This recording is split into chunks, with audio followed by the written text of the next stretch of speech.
So my name is Christophe McGlade. I'm currently a research associate here at the UCL Institute for Sustainable Resources, and I completed my PhD about 6 months ago, which had the title of The Uncertainties in the Outlook for Oil and Gas.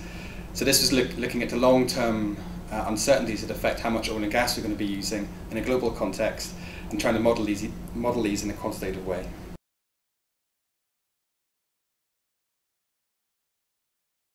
So one of the really good aspects of studying in here was I joined in 2010 when it was quite a small institute, so there were only about 10 other people at the time, but now 4.5 years later there's well over 100, so it's been quite enjoyable seeing the institute grow quite rapidly.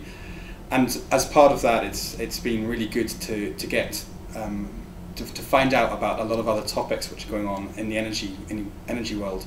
It's quite easy to get narrowly pigeonholed into just what you're interested in and not pay attention to the wider other aspects. So there's a whole breadth of research going on here, such as buildings research, research into shipping and transport, and you would never get exposed to those topics if you just narrowly looked at my field, which was modelling oil and gas use.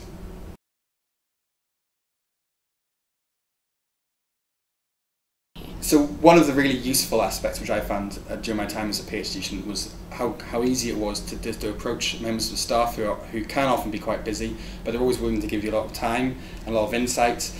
And because we're now a relatively large institute, there's a huge number of different staff who you can seek advice from.